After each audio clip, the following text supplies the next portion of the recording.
For I must change this train. These are not to be pensive leaves, but leaves of joy.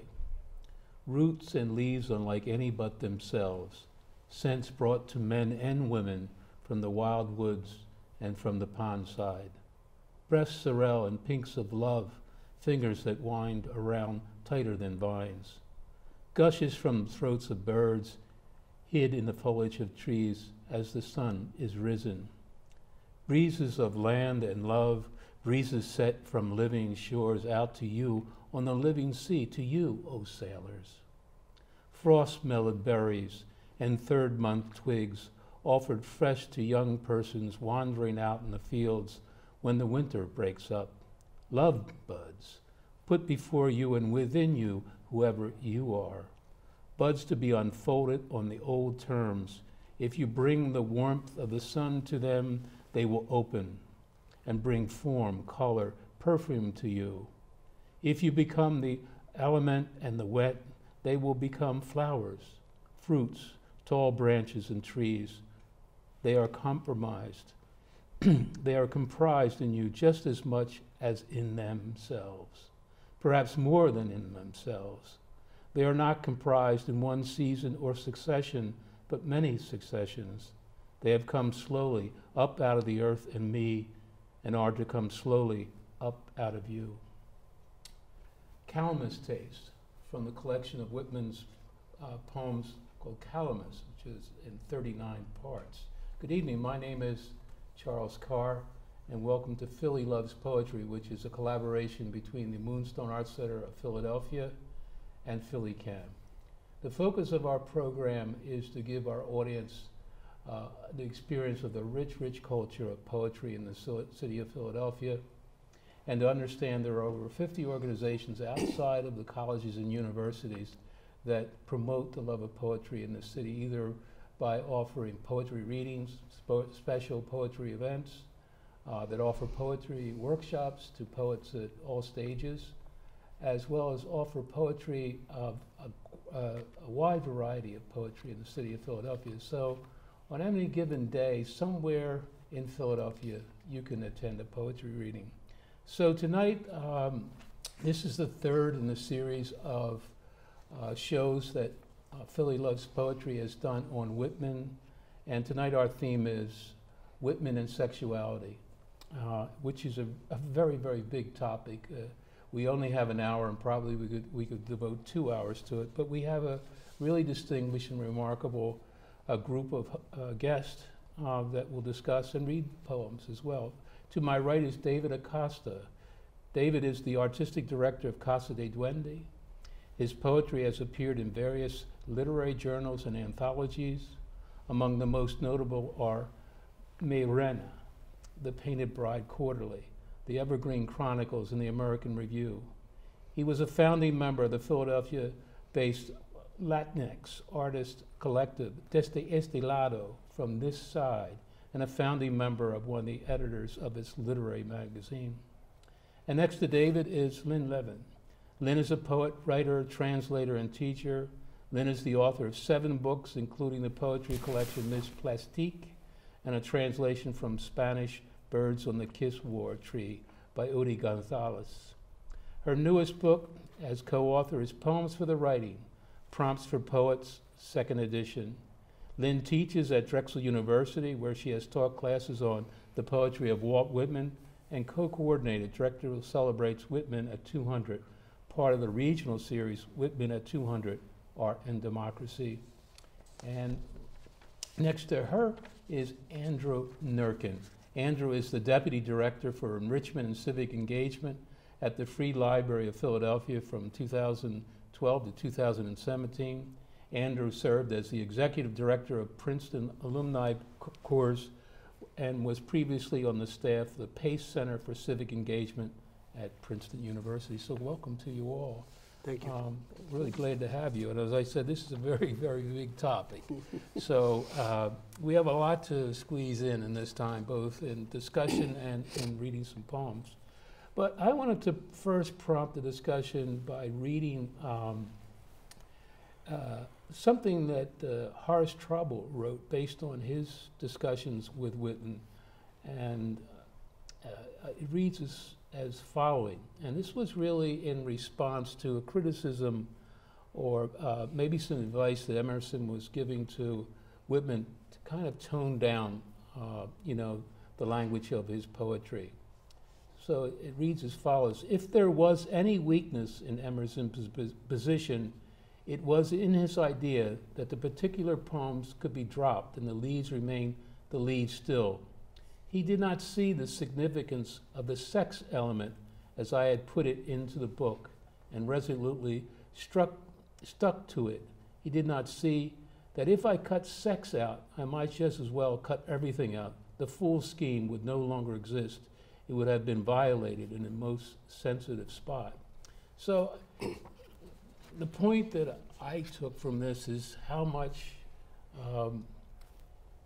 this was a driving force. Sexuality and sex was a driving force for all of Whitman's work and for his language and the creativity and the passion for it. So I open it up to you, everyone, to really kind of follow on that from what your experience has been in reading and kind of just amplify on that and build on that. Well, I would say that, Whitman is a celebratory poet. He celebrates life, nature, humanity, the cosmos, everything. And so for him not to celebrate sexuality is kind of a silly notion. And then the other fact is, of course, that, through some of his poems, we come to understand, that he was a very sexual being. And, that he describes sex and having sex, either himself or others in Leaves of Grass. So yeah, I think he celebrated the entire breadth of human experience, which is why he remains so relevant today. Lynn, you have a perspective that you want to share with us as far as, and necessarily we weren't, people don't think of that, is that Whitman's approach to women and the things that he had to say about women. So I just wanted to have you share that with us. Well, he was very generous toward women, and he always gave equal time. He would say that I'm the poet of the woman, the same as the man, and I say it is as great to be a woman as it is to be a man, and that's from Song of Myself. But he says this in many other poems, these equal, asserting the equality, the equal importance of both sexes. And then there are other sections where he celebrates women's sex drive and sexuality and sexual response in a very graphic manner. So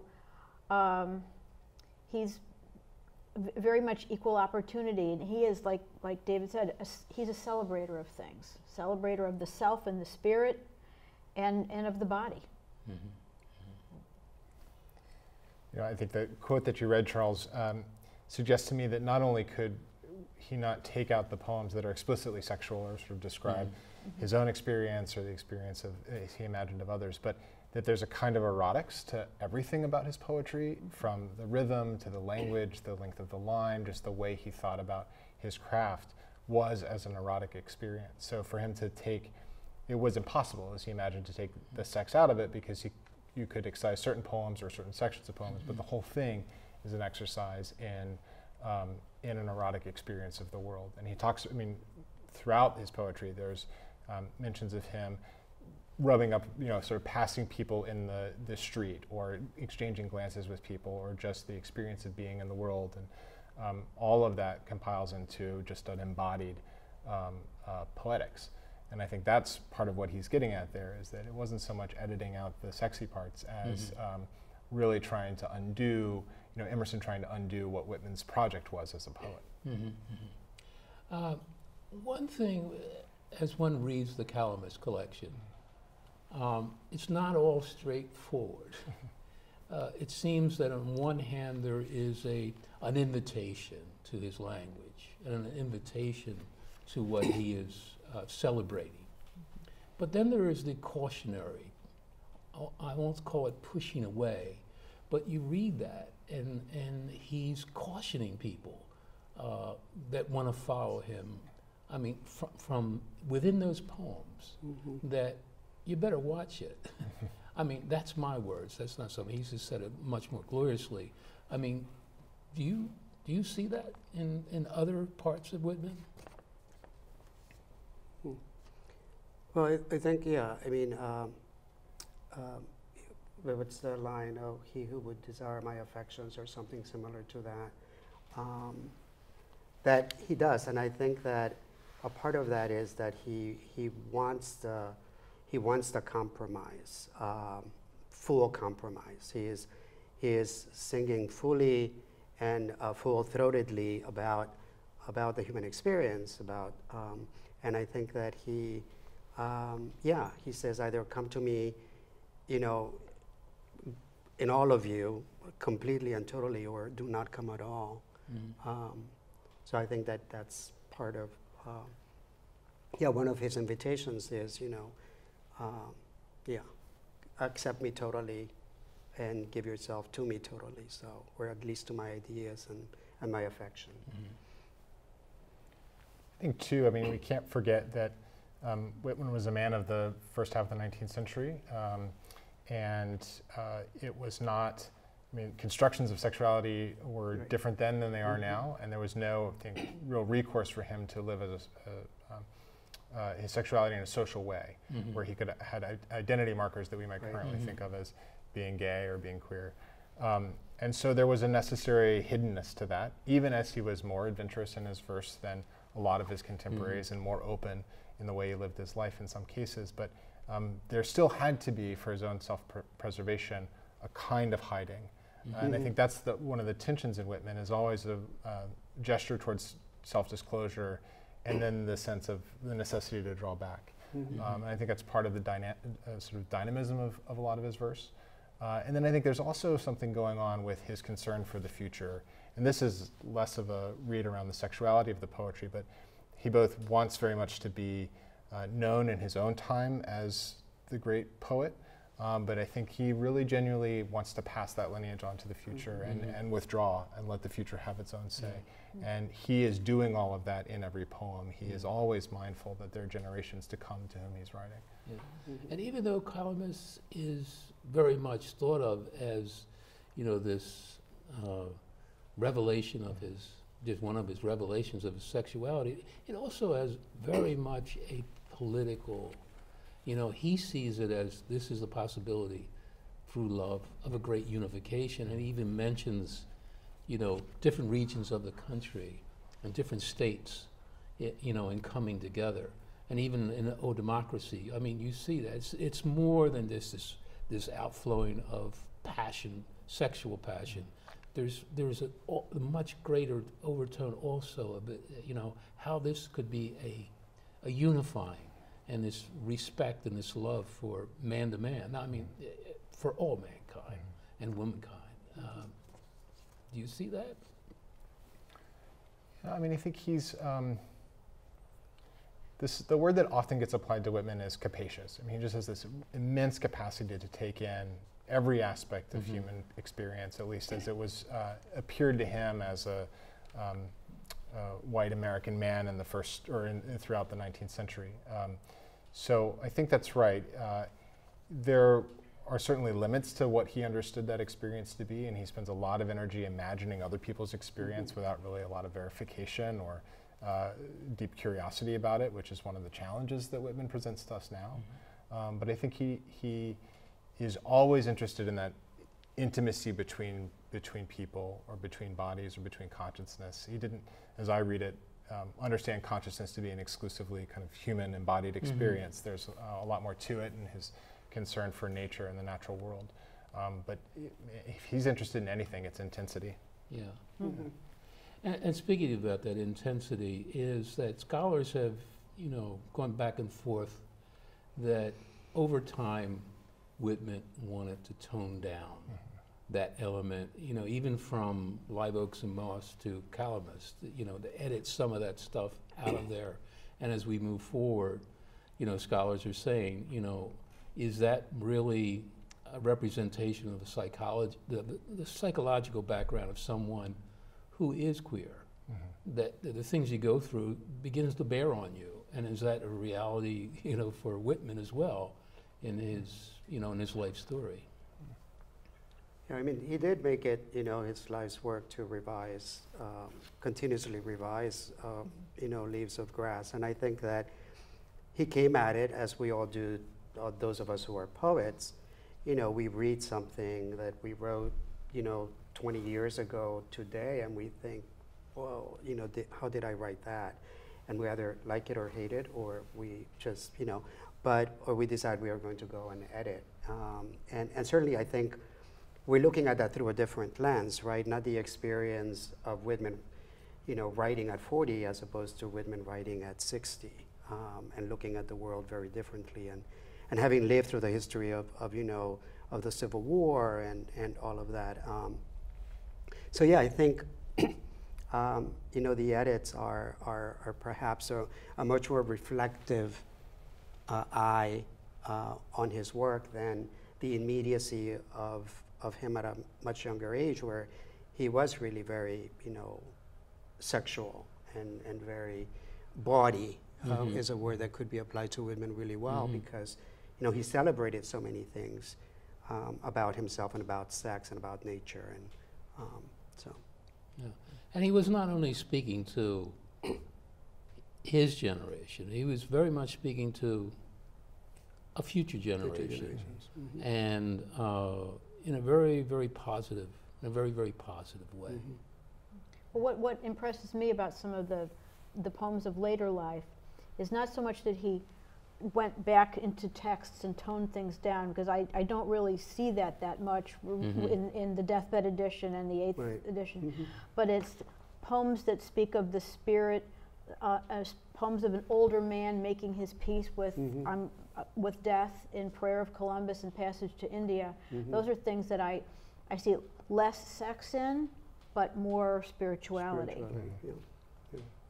Speaking about, talking to future generations, we're now, in an entirely different century, and the present is 200 years of celebration. But there's, now there's, always this conflict about, politically speaking, about Whitman, now. And even, like the play that the Bearded Ladies did, which was fabulous, in addressing this whole issue of Whitman's racism. How much is that, still hanging around? How much is that pushing people away from Whitman? How much are people just setting that aside and saying, that's more a function of the age in which he lived?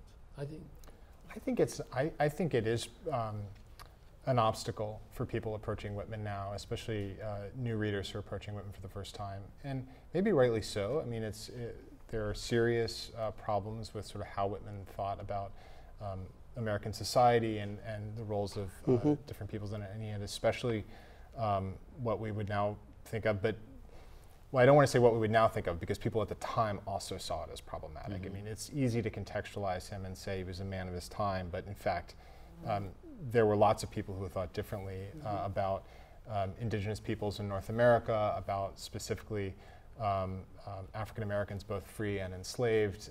He was an abolitionist, but at the same time, throughout his life wrote things that are very clearly racist, very clearly endorsed a view that European settlers were superior in many ways to both the indigenous inhabitants of the continent, as well as the enslaved Africans that were brought here. So I think we have to take those seriously. I think they're part of who he was if we read him in full. They're part of his poems at times. That doesn't mean that we have to write him off or discount him, or as they would say now, cancel Whitman. I mean, I don't think that's, I think his influence alone is so great on a whole lineage of people who have been really serious contributors to the literary life of the country. But it is something that we have to take seriously, and I think people rightly approach Whitman with some skepticism nowadays. Yeah. Lynn, I mean, you teach, so I mean, how do your students approach? I mean, where are they with Whitman? Well, reading the text of the poems, not letters and speeches and things like that, but reading the text of the poems, You see him in Song of Myself giving aid and care to a runaway slave. And you see him listing all these different Native American tribes in terms of inclusiveness. So I'm not disputing that maybe in speeches or letters or things like that you would see racist overtones, but I don't really see that in the text of the poems.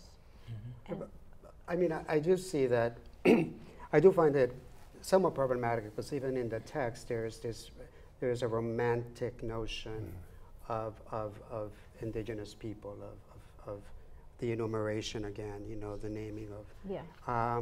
You know, when the reality of what was going on politically in the country was obviously Western expansion and the loss of lands of indigenous and native people. And he was very much, he believed solidly in the westward expansion, you know, and to some degree in the politics of, for lack of a better word, the extermination of indigenous people, because, you know, that was really, and so I think those are the problems. And as Andrew was saying, I think that, you know, people of color, as we come to Whitman, you know, I can certainly look at the text, but I also can separate the historical period in which writers live and exist. And I oftentimes say, well, you know, it was part of the times. Well, there were a lot of abolitionists at the time who thought slavery was horrendous. And, you know, those were people of the time. And so, you know, I think that, and as we approach, as we have, you know, wider approaches to critically thinking and examining work from various perspectives, using various lenses, you know, unearthing some of these things become problematic. I love Whitman. I mean, I have problems with Whitman, but I love Whitman. I've read him and continue to read him to this day. I've memorized some of his stuff, you know, committed it to memory. But, you know, alongside with that love, I also have some real problems with some of his approaches and some of his thinking around specifically race and even much more specifically around the Western expansion. Yeah, well, he was definitely for manifest destiny, and it's clear in the poems that he is for that. But he was also anti-slavery. So I'm unkind and racist things and terrible stuff that happened to indigenous people in America, that's all part of the American scene, and he was definitely in favor of manifest destiny. It's very clear in the poems. It's a little shocking when you read it through our lens. Yeah. As poets and scholars yourself, how do you see that manifesting this trouble or this concern with Whitman? How does it manifest itself when you say, well, there are still people that, you know, are concerned about that part of Whitman?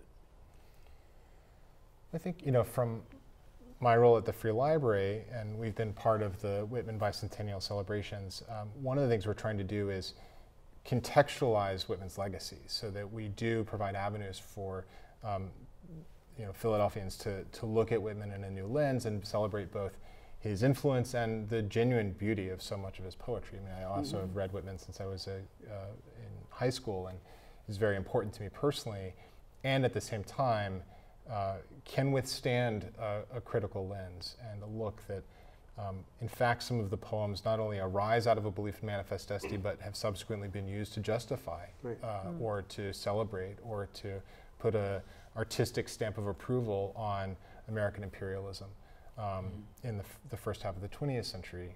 So I think it's essential that we put the lens on now, and we can't inherit Whitman without looking critically at him. And I think that enriches the reading. I mean, I don't shy away from really trying to poke holes, because I think it actually enriches the reading of the text. At least my perspective on this celebration, 200, and I think people in Philadelphia have done a fantastic job in the Free Library, very much, and Lynn and other people. But has there been any manifestation of people say, well, I'm not in that.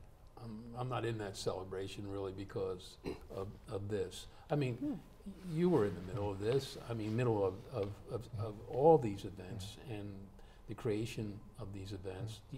Did you see that? Oh, sure. I mean, I think there's absolutely people and readers and writers of poetry and scholars and cultural creators in Philadelphia who don't necessarily see Whitman's relevance today or aren't as interested in his work, and that's fine. I mean, there's lots of lots of writers who other people think are relevant and I'm not as interested in, and that's, I think, sort of everybody gets to choose who they want to read and think about. And yeah, there's definitely been a critique of the celebration, and I think a lot of folks have thought, why Whitman now? And part of the challenge and I think opportunity of this year has been to answer that question, why Whitman now? In all of his complicated mess, why him? And if only because he has been a poet of kind of American exceptionalism in some way. And I mean that in a problematized way, that people think of Whitman as the great American contribution to global literature. We should really take seriously both his merits and his problems. Yeah, I think also one of the important things is, as someone who was in on the early meetings of the planning of the Whitman at 200, was that some of us were around the table and discussing what that would look like. We're aware of some of these problems, of the problems that a celebration of Whitman would encounter in terms of looking at some of these things, right? Looking at his issues on slavery and looking at his, Yankee imperialism, and westward expansion and manifest destiny. And I think that there was a conscious effort to try to include some of those different points of view, so that we could have a discussion about it. Because I agree with you. He will stand the test of time, at least in his writing, because the poems are exquisite and they are, they stand the test of time. So I think he can withstand the poking, But I think that as much as some of us love him and revere him for his poetry, we can also question some of the warts and wrinkles that come with greatness and with someone of as good as he is as a poet. And so, but I think that in the planning, I think there were lots of discussions about how do we include these divergent points of view so that it isn't all just this celebration, this kumbaya of Whitman, as opposed to Whitman with the problems that he also brings. And I think The Bearded Ladies, I know Tom Wilson Weinberg did a play, wrote a short musical about Oscar Wilde's visit with Whitman, and in that piece, lots of these things are explored. Lots of these things are questioned. His views on slavery, his contradictions on that, as well as his homosexuality, which he celebrated. Although, again, as Andrew says, it's problematic to think about putting that term, gay or homosexual, on him, because actually, he didn't think of himself in those terms. Well, the very word homosexual was not a word really in the 19th century, as far as I know. I mean, there were other expressions of it. Right. What did he call it? Adhesion, right? Male adhesion is one of the things that he called it. I think one of the strands of significance for Whitman that means we still have to really take him seriously is, in fact, almost from Oscar Wilde's visit on to the present day, there is a queer reading of Whitman. And even though he wouldn't have used the language that we use now, he's very transparent. There's no shame. He celebrates his own sexuality and his own body and his own eroticisms and attraction. And that has been important for writers of every generation since then, from Oscar Wilde to Ian Forster to Allen Ginsberg and on to today. So, that strand of significance is really, has been, I think, liberated a lot of writers in a way that's been important. So we've talked a lot around Whitman, and this, I think this has been a conversation that could be continue for another hour or so. But I think our audience would really like to hear some of these exemplary poems of Whitman. And I'll start with you, David. Oh, I didn't bring a Whitman poem, but I should say that. And I can probably pick one from the Whitman's Leaves of Grass. But, you know, and I discovered Whitman when I was about 15.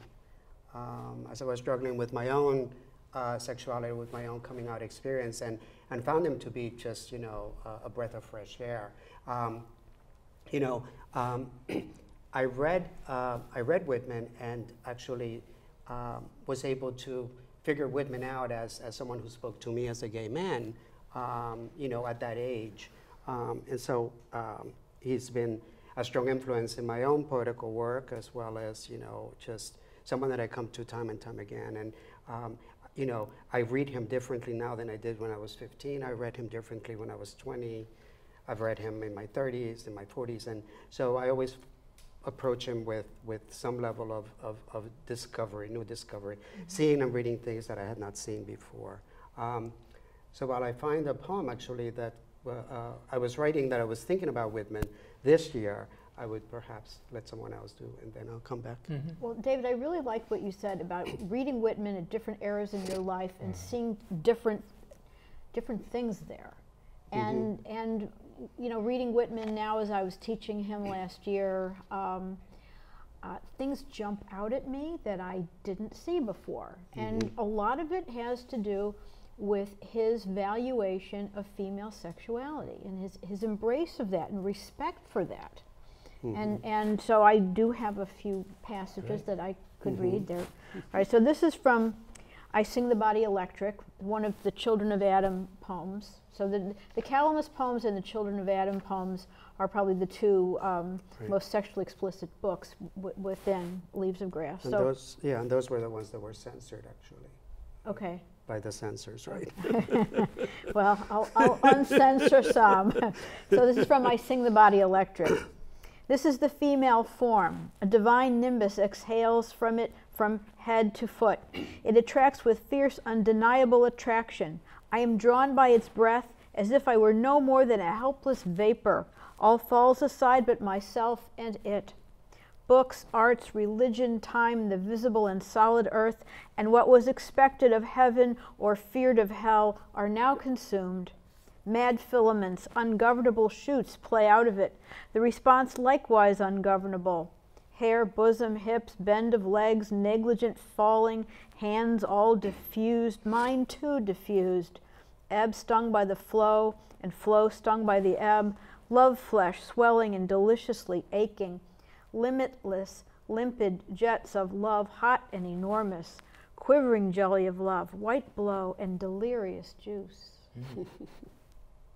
Yikes. I could see why Whitman, I mean, I can see why Emerson thought that that was part of the beastly aspect. Beastly, right. He liked Whitman said, I mean, Emerson said, yeah, I love Whitman, except for the beastly parts. Do you have more? Oh, yes. Okay. So, and then in also in Children of Adam, he's got a poem called A Woman Waits for Me. And he fully endorses a woman's sexual needs and passions in this passage. And he writes, now I will dismiss myself from impassive women.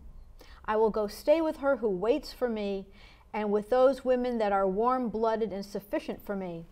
I see that they understand me and do not deny me. I see that they are worthy of me. I will be the robust husband of these women. No sex shaming there. No. He's so confident. I mean, he's so, they'll be worthy of me. Yes, yeah, that's true. I will be the robust husband of them. Yes. Yeah. Yeah. Yeah. That's great. Do you have more, Lynn? Yes. He, in addition to these celebrations of female sexuality, he is always honoring the women as as mother, her procreative role, the domestic role. Now you might say, oh, well, you know, that's really typifying women and not letting them, you know, be writers and lawyers and doctors, and in a way it is, but again, those were the times. Although he did have, we can get to this later, he did have many women friends who were intellectuals and writers and literary people. So he did, even though he celebrates mostly the domestic, but he also honors the prostitute. I mean, he's got a poem toward the end of Leaves of Grass called To a Common Prostitute. And he basically says that as long as the sun shines and the waters sparkle, I will honor you and have respect for you, to the prostitute. So different people, different walks of life. Do you have something you want to read now? Yeah. So this is not a Whitman poem, but it was actually written this year. Thinking about Whitman in a way, and circumventing some of Whitman's. It's called Elegy for That Summer. It has a small epigraph. Were it not for the way you taught me to look at the world, to see the light at play in everything. Ted Kooser is the poet. This is the elegy for summer you asked me to write. You came in breathless at the sight of the fawn you had spotted by the lake. Just a week before, you had seen an eagle gracefully dive and rise with a large struggling trout in its talons. Such displays of nature rarely seen in cities, you said, wide-eyed with wonder. You called the green algae that grew on the surface of the pond scum. I corrected you, defending its emerald green, a place of hovering dragonflies, cautious water birds picking their way gingerly through the green, their long legs a graceful placing as if walking on water. Then the flash of their heads darting into the pond, their cautiousness and precision rewarded by some struggling dun or silver-colored fish, perhaps a frog.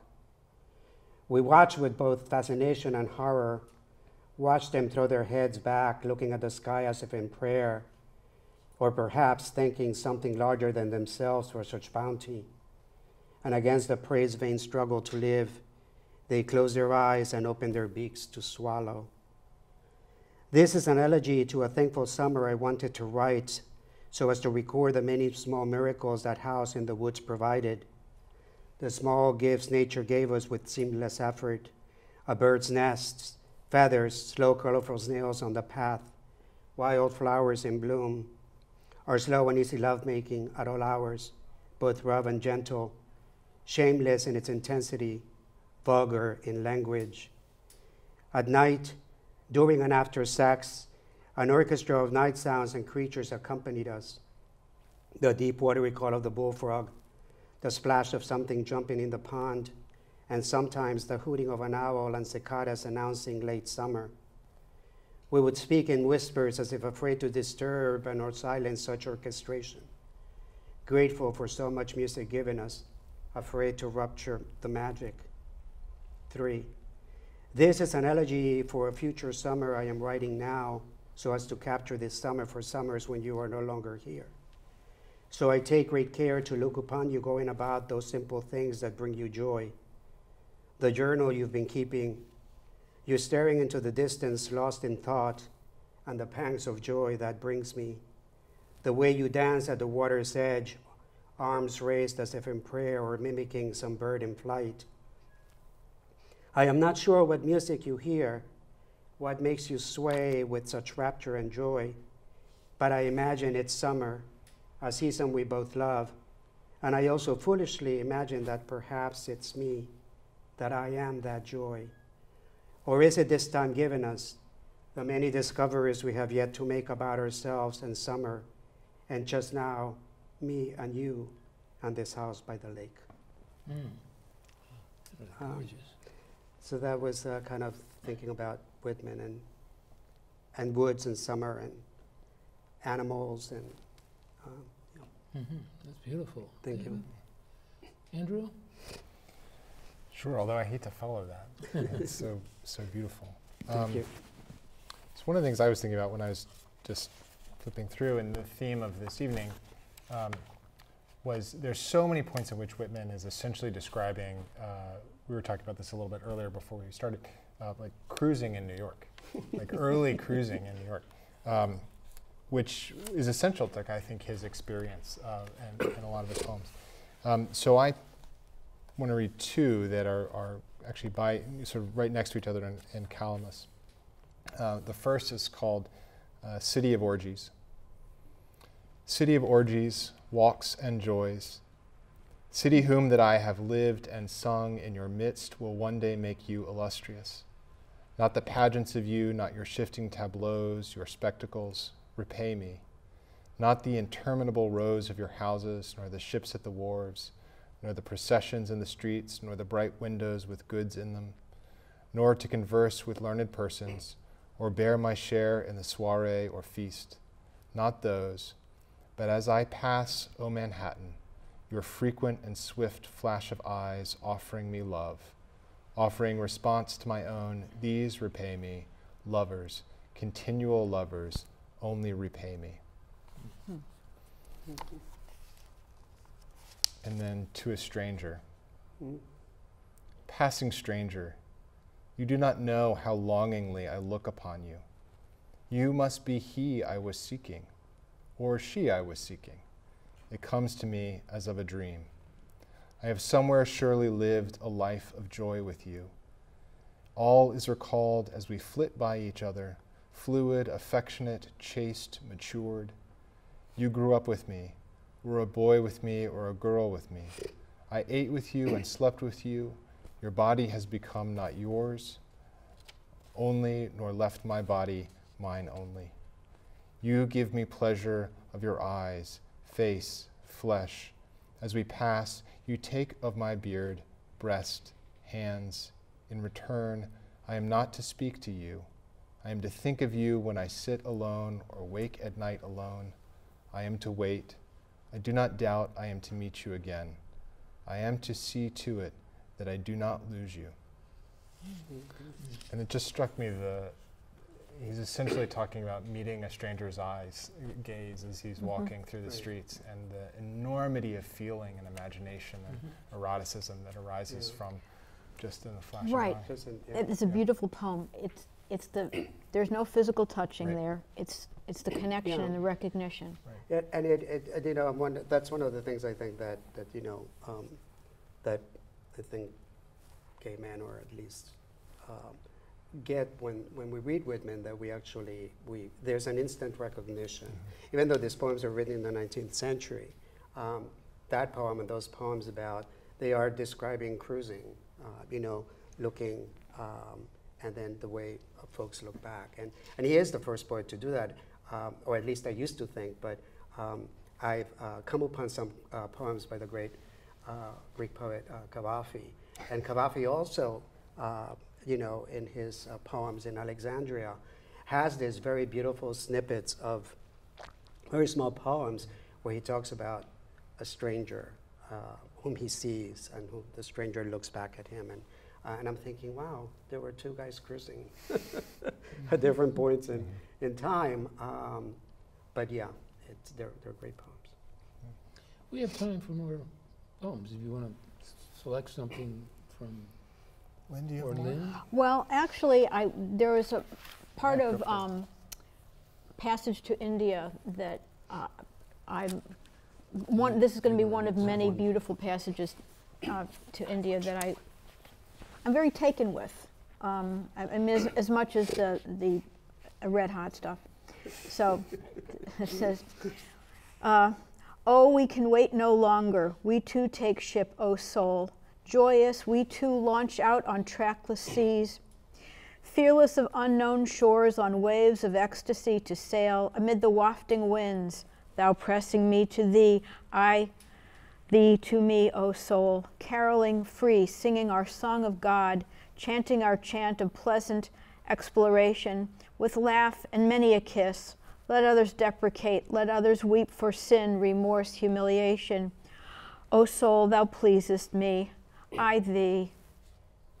And I more and more I'm very taken with these poems of later life, of older age, of making peace with yourself and the soul, and getting ready to die. So, I mean, that's just one of many passages that I'm... One of the things I wanted to ask about is, Whitman's confrontation with nature, in the sense that it's more that nature is really writing to him rather than him describing nature. That there's an essence there, and it's hard to describe in a way, but it's there. And I mean, if there's something singular about reading Whitman, it surely is that. That there's an essence and an existence all by itself, and we're just the discoverers, but they're really they've let us discover them, or whatever it is. Even just the very thing calamus, which is a blade of grass, or a variety of that, and how that speaks back to us. Yeah. I think it is, it is his Adamic self. I mean, he sees himself as almost like Adam in the Garden of Eden, and nature and America is the Garden of Eden, which is why he feels he has to create this long list of things, and in naming them, he brings them forth and creates them in a way through his language. But yeah, and if we have time? there's a tiny poem that actually speaks a little bit about sexuality. It's not a Whitman poem, but it's called Picking Berries. Enough, you said, wiping with the back of your hand the juice of midsummer berries till the stains remained. We were both 16, and already the dark tones of dusk were entering your voice. It was that which startled me. We were both side by side when I stopped, not quite yet filled to face you. Our lips straightened the way language often does to seal the mouth of saints. Now, years later, the sentences still push. Was it ever like that? Something more generous than lust. Your mouth snaring the flavor of berries. The sun's naked heat undressing our thirst and rowing towards me still. And I read those poems because for me, those poems were possible because of my familiarity with Whitman and because of Whitman's strong influence on my work. At a very early age, I was writing poetry when I was 12, 13, 14, and so encountering him really allowed me to. And also, he because he wrote in free verse, he was very important to me because, I could see the possibilities in free verse, right? That reading most poets before him, there was no such thing as free verse, and he kind of liberated at least my personal ability to write in a way that was very new. But you very much have also in your resume Spanish language, and how would you say, when I read Whitman, I do think of some of the great Spanish language poets and their glory, absolute glory in language. Right. One could think of Neruda. I think of Neruda too. Neruda, who actually wrote Residence on Earth. I mean, Whitman was very important to Neruda, and Neruda wrote obviously. He wrote an ode to Walt Whitman. He wrote. Lots of poets did. Some better than others. Lorca's ode to Whitman is problematic. It's actually a very problematic poem for many reasons, which I can get into, but. And there's parts of it that are self-hating, and calls for death of queers and pansies. Those should be killed, not men like you, Whitman, because he, I guess, admired Whitman's, virility and manliness as opposed to the kind of, limp-wristed homosexuals. But, the first person to actually introduce Whitman to the Americas is, Martí, the great Cuban poet, who actually was visiting the United States seeking funding for Cuban independence among people in the United States who were pro-independence of Cuba from Spain. And he heard about, you should meet this great man. And he went to a reading of Whitman. Martí spoke English and read it. And and became enamored of Whitman at that time. Whitman was relatively old at that time. And he goes back and he writes this wonderful essay. He called him the great old man. And hence, Latin American poets understand Whitman and come to Whitman, though through French translations of Whitman. It would be much later that Whitman would be translated into Spanish. But he was, Borges was in love with Whitman, Neruda, Gabriela Mistral, many poets. Andrew, would you like to read it? Yeah, sure. You know, it's interesting that Whitman certainly is a poet of the natural world, and yet he's also a poet of the urban landscape and of city life. And to me, those, in a way that I think is now hard for us to conceptualize in the moment that we live in, sees those as a kind of unified field where he's just moving through an alternating experience of nature and the urban landscape. So I thought I'd just read the last section of Crossing Brooklyn Ferry, just mostly because it's an amazing piece of poetry. Flow on, river. Flow with the flood tide and ebb with the ebb tide. Frolic on, crested and scalloped-edged waves. Gorgeous clouds of the sunset. Drench with your splendor me or the men and women generations after me. Cross from shore to shore, countless crowds of passengers. Stand up, tall masts of Mannahatta. Stand up, beautiful hills of Brooklyn. Throb, baffled and curious brain, throw out questions and answers. Suspend here and everywhere eternal float of solution. Gaze, loving and thirsting eyes in the house or street or public assembly. Sound out, voices of young men, loudly and musically call me by my nighest name. Live, old life. Play the part that looks back on the actor or actress.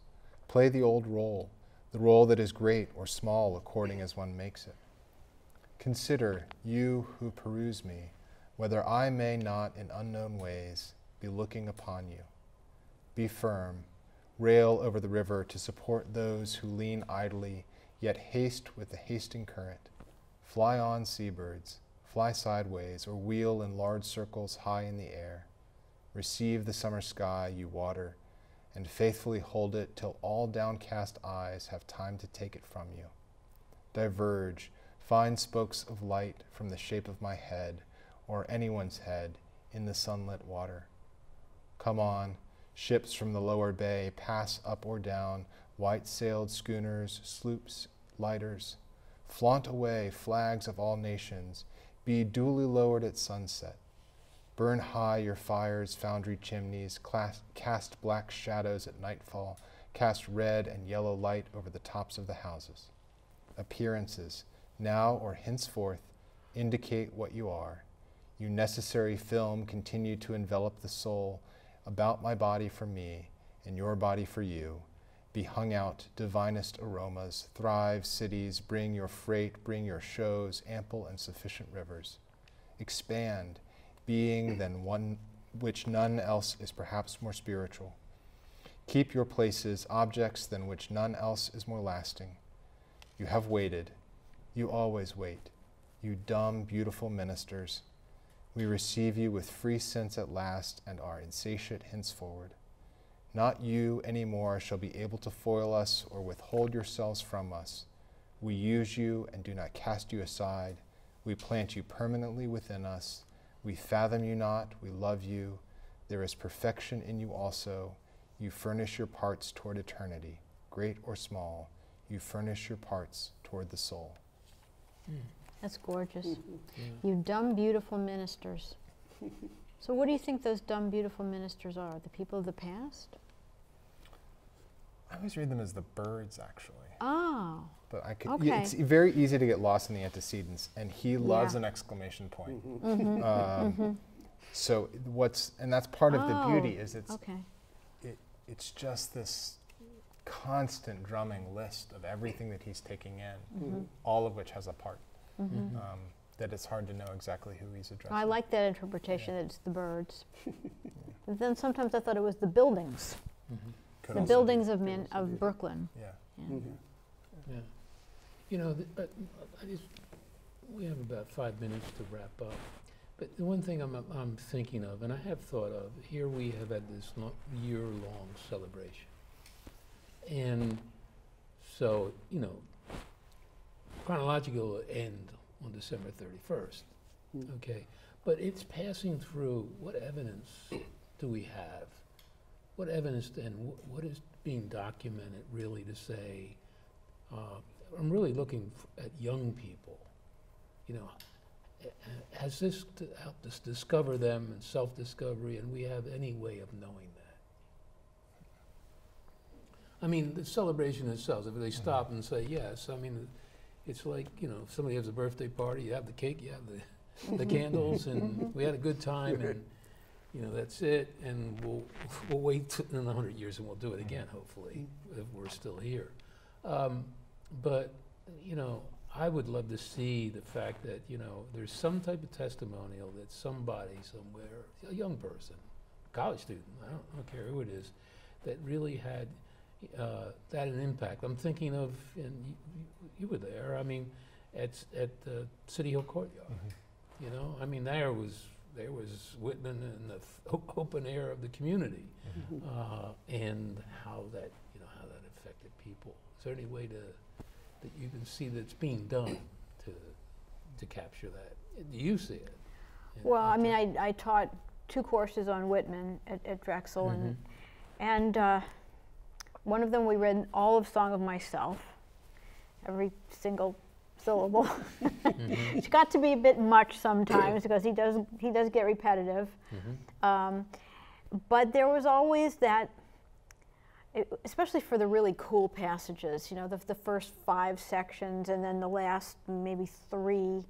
And then, of course, they loved those passages. And then with what I would call the big Whitman class, where we read much of Whitman, it was fascinating to hear him talk about nature and sexuality and those passages about the soul that so capture me.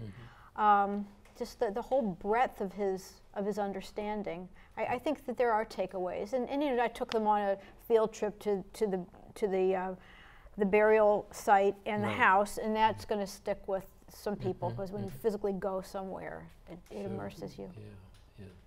And speaking of just for Moonstone, I just wanted to let our audience know that Moonstone has collected a remembrance of Whitman through poems written by local poets, and there will be a reading from that remembrance or tribute, if you want, anthology on Sunday at Fergie's pub, which is between the 12th and 13th.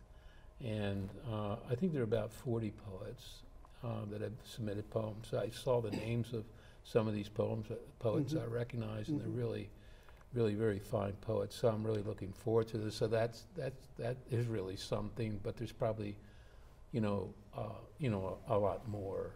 But can I put in a quick plug? Sure. So the Free Library of Philadelphia at the Parkway Central Library will open next week. Voyages by Road and Sea, which is an exhibition on the main floor about both Whitman and Herman Melville, who was born about 2 months after him in 1819, and that will open next week and run for the next through next summer. So we've got plenty of time for that.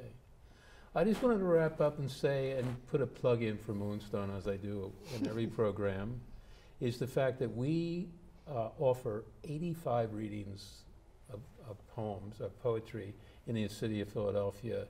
I don't think anybody else does that. And of course, people think we just do that on a shoestring, but we need your support to be able to continue to do that. I mean, the things like the anthology and other things that we're really doing, not only in celebration of Whitman, but other topics, political topics that we're very committed to having expression through poetry. So if you're interested, you can go to our website, which is moonstoneartscenter.com, and you can find about a way that you can participate in that. So I want to thank David and Lynn and Andrew. It was a terrific discussion and some great poems read. As I said in the beginning, I think we could spend another hour in this discussion, but I think you have given our audience a lot to think about in terms of understanding Whitman. So thank you again. Thank you. Thank you. You're welcome. Thank you.